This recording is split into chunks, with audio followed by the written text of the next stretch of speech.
In this video we're going to deal with monetarism, and later on we're going to look at Fisher's equation of exchange. Now these in fact are the subject matter of other videos on the course, but this is a reminder of the type of material that we encounter when we deal with monetarism. So first of all, let's start with simply two axes, but the rate of inflation on the vertical and the unemployment level on the horizontal. Now this was the masterstroke of A.W. Phillips in 1957, and what he did was simply just draw a scatter diagram. He looked at the UK economy, he excluded the war years, and between about 1865 to 1956 or thereabouts, he plotted for each year what was the average rate of inflation and the average unemployment figures, bearing in mind, of course, that these figures were notoriously inaccurate in the early years. But nonetheless, just do it and see what happens. So he plotted a whole series. I've only plotted a few here, as you can see, and each X would represent a particular year. So for 1931 on the bottom right, we see an X, and there was a very low rate of inflation in that year and a high rate of, or a high level of unemployment. So it's quite a straightforward scatter diagram. And then he did something particularly clever. He fitted a line of best fit, but he didn't fit a straight line like we ordinarily do with regression analysis.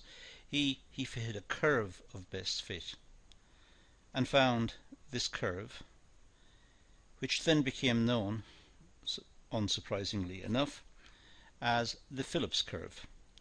And the point where inflation is equal to zero we term the natural rate of unemployment.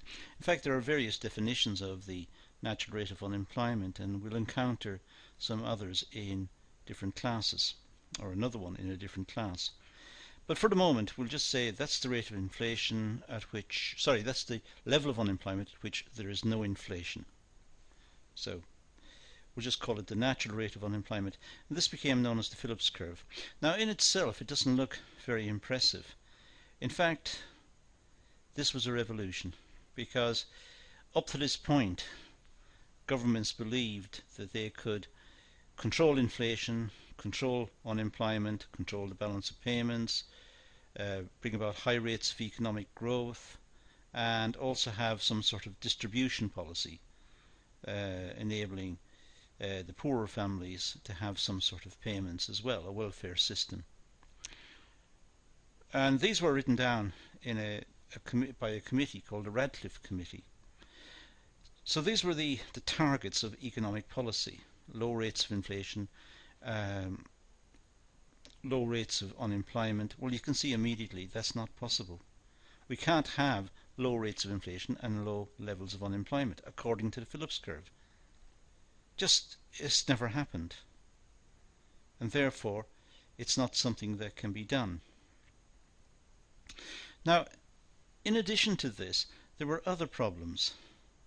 So not only could the targets of economic policy not be met according to the Radcliffe Committee, and don't forget at this time Keynesian economics had been developed in 1936 by John Maynard Keynes and had become very influential after the Second World War, after 1945. So now there was a belief under Keynesianism that it was only a question of pulling the right levers and pressing the right buttons, in a sense, being able to adjust fiscal policy or monetary policy or exchange rate policy, and that would bring about this solution. But what the Phillips curve was saying was, no matter what you could do, no matter what happens, we can't have low inflation and low unemployment. There is a trade-off. In fact, according to monetarist economists, it's far worse than this, because the Phillips curve is not a trade-off. It's not the blue curved line we've got here. In fact, it's the vertical red line. Because if the government attempts to reduce unemployment below the natural rate, then inflation will start to rise. I'll just put the cursor onto the screen for a moment. Say the government tried to reduce unemployment to this level here. Well, as you can see, there is inflation. Well, in that case, the trade unions would now negotiate for a pay rise plus an adjustment to cover the rate of inflation. So let's say the rate of inflation here was 4%, just for argument's sake. Now that means that the trade unions might negotiate for 4% for themselves plus 4% to cover the rate of inflation. So they would negotiate for 8%. Now in this case there would be some trouble, industrial disputes and strikes and lockouts and so on, and they might settle for 6% in the end. But as you can see, 6% is not on the curve, so 6% is above the curve, it's up here somewhere.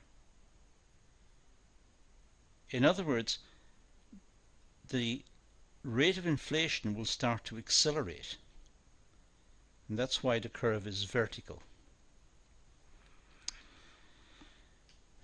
So it's inflationary expectations that is the problem. That's what can bring about the vertical Phillips curve. Workers integrate or incorporate their expected rate of inflation into their pay negotiations. And then, of course, if the government tries to maintain that level of unemployment by, let's say, increasing the money supply, then we would have a vertical Phillips curve. So according to the monetarist, there isn't a trade-off. The Phillips relationship worked at a time when workers did not negotiate in what's called real terms. Workers did not take the rate of inflation into account when negotiating pay claims. Workers at that time negotiated in what's known as nominal terms. They negotiated for pounds and pence. They negotiated for money. They didn't make reference to prices. It's what Keynes called money illusion. The workers suffered from money illusion. But once the workers had got over the money illusion, once the workers had worked out the relationship between inflation and the purchasing power of their incomes, then the workers negotiated in percentages, they negotiated in real terms. They compared their percentage increase to the rate of inflation, and they knew how well off they were. But once that happened, the Phillips curve became vertical. So there was no trade-off. That meant the economy would move to the natural rate of unemployment and stay there.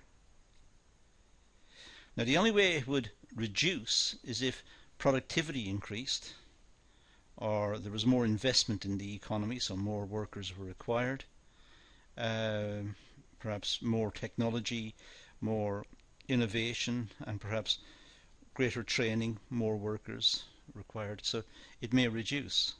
But all in all, the Phillips curve became a vertical relationship. Now the monetarists, well, this group of economists believe that the UK economy should move to the natural rate of unemployment. In other words, it should move to the natural rate and stay there. Because if the government attempts to reduce unemployment, if they try to reduce unemployment below the natural rate, then inflation will start to accelerate. So it's best to be at the natural rate where inflation is at zero. Market forces should be allowed to work, according to this group, and that the government should not intervene to manage the economy. The government should stay out of it. It should be market forces that controls the economy. That's their view. And inflation should be controlled through the control of the money supply. That is the only role for government in this scenario. The government should not attempt to influence markets or adjust markets. It should not help companies if they get into trouble. The company should go bankrupt. It should not redistribute in favour of the less paid, the less well off. It should be market forces. People should acquire skills and sell their skills at a higher price. So everything would be governed by market forces. The only role for the government would be to control inflation by the control of the money supply. Now this leads us to the quantity theory of money. Now this theory postulates a simple but positive proportional relationship between the supply of money and the price level. So it postulates a very simple but positive and proportional relationship between the supply of money and the price level. It was put forward by Irving Fisher in 1911. Now this states that MV equals PT. That's the Fisher equation. So it looks simple enough. M is the money supply. V is known as the velocity of circulation of money. P is an index of all prices. That means raw materials, semi-completed goods, work in progress, final goods. P is all prices, an index of all prices. And T is the total number of transactions in the economy in a given time period. So we've got four variables here, and we have MV equals PT. Now let's look at these in a little more detail. We'll start with M. The problem here is which definition of money should be used. Notes and coins in circulation is known as narrow money. Maybe that's the definition that should be used. That's what we mean by the money supply. But the money supply is a very vague concept. Nowadays we have credit cards and debit cards, and sometimes we pay for items using debit cards and credit cards. So should the definition include bank credit, which is known as wide money? Should it include money or the capacity of banks to make money? So, big difference here. Which one should the government target? There are several different definitions of money. Which one is correct for the Fisher equation? That's the problem.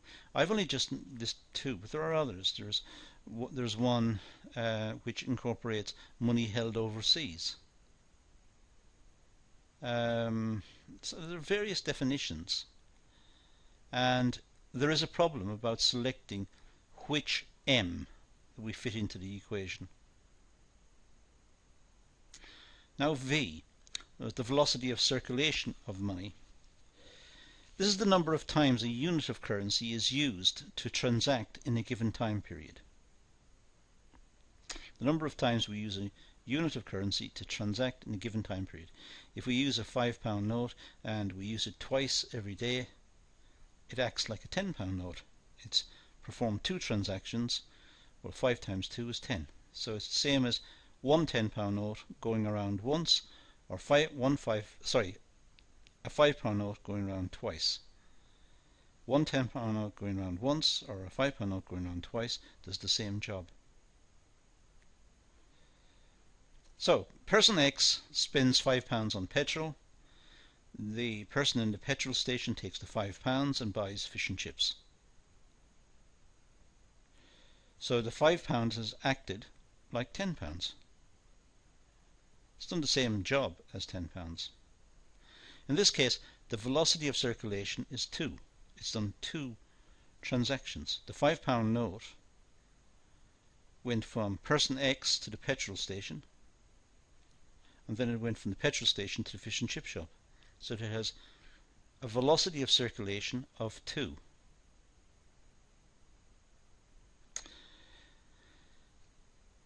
The Keynesians considered V to be a variable. For example, in the festive season, money circulates circulates faster than in February. And over the period of a year, the velocity of circulation of money increases at some times. It goes up, for example, in the summer, it falls off in the autumn, and then it goes up again around Christmas time in the new year, falls off after the new year, after the New Year sales, becomes very small, and then it picks up again towards the summertime. So V is a variable according to the Keynesians. Monetarists, however, consider V to be a constant.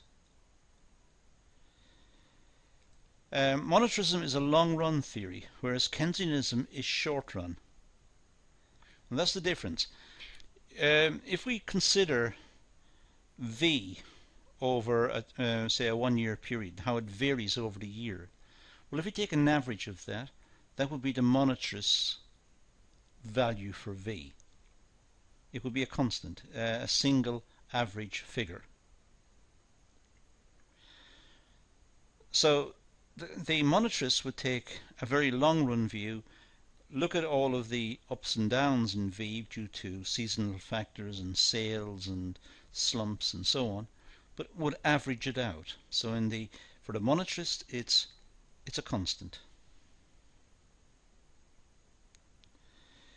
Now, P for the price level. In the Fisher equation, P refers to an index of all prices. That means intermediate goods as well as final goods. So particularly we're interested in particular in the final goods. That's what we go out to buy.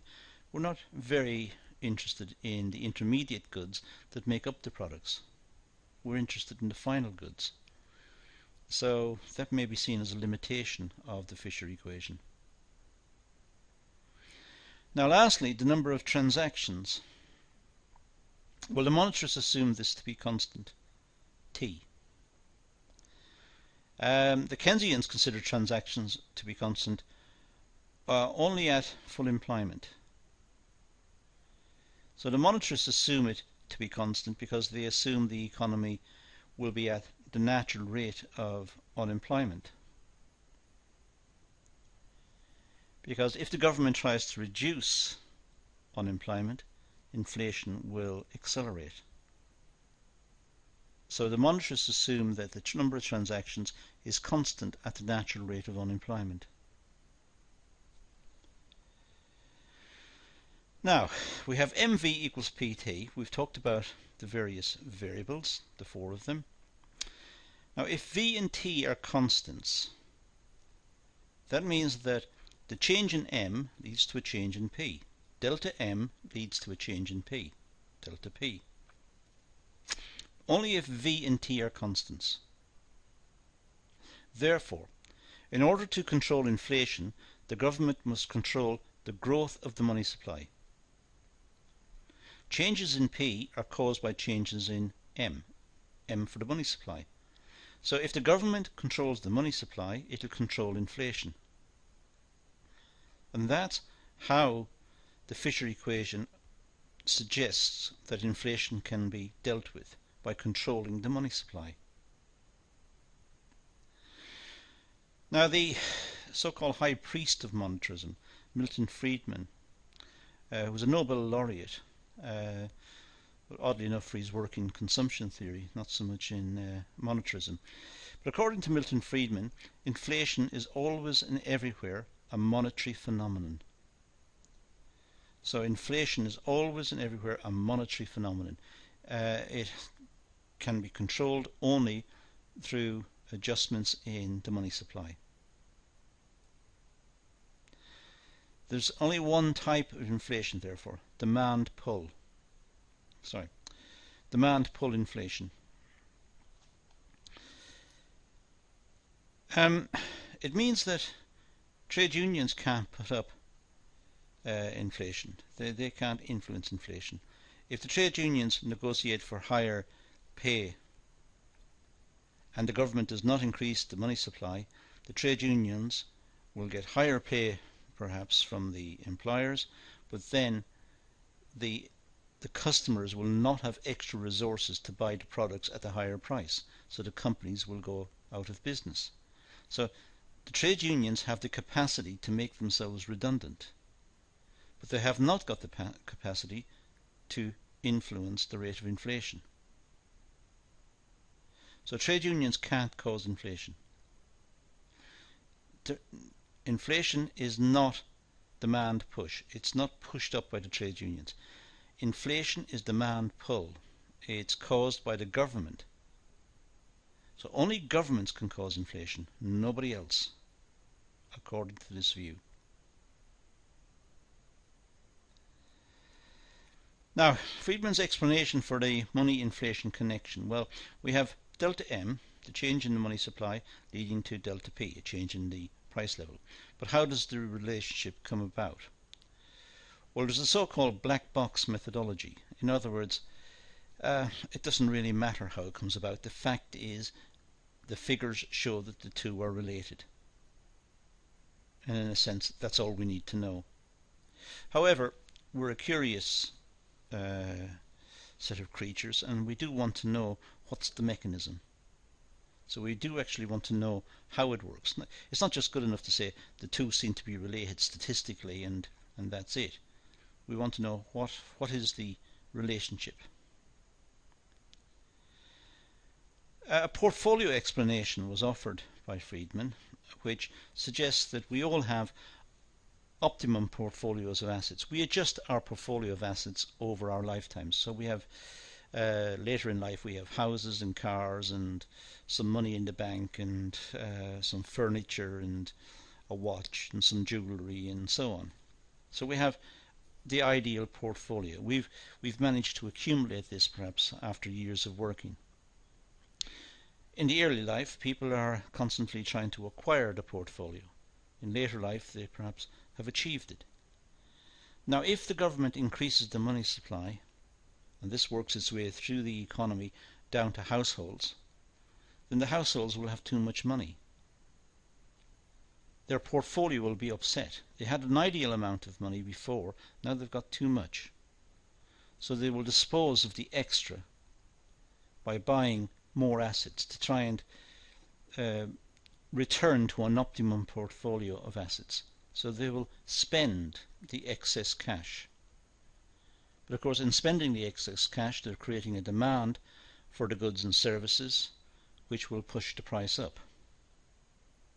Now that's a possible explanation for the connection between the money supply and inflation. If the money supply increases, individuals will wish to convert the excess into assets, thereby pushing up the prices. Now the criticisms of Fisher equation. Well, we have delta M leads to delta P. A change in the money supply leads to a change in prices. Well, delta M increases as a consequence of, say, delta V decreasing. So V is the velocity of circulation of money. Now if M increases and as a consequence V decreases for whatever reason, so if M increases and V decreases, then P will not be affected, because we have on the one side MV equals PT. So if M increases and V decreases, they're on the same side. So nothing will happen on the other side. P will not be affected. It could be that M increases and as a consequence T increases. It could be the money supply increases, the number of transactions increase. Again, P may be unaffected. So we have all sorts of issues associated with the Fisher equation. It looks simple, but in fact there are several issues that need to be considered. And that's all we're going to deal with in this session. We've talked about some points related to monetarism. We've had an overview of monetarism, and we've had an overview of the Fisher equation and how to control inflation. And that's all we're going to deal with in this video. So let's leave it at that and say thank you for watching.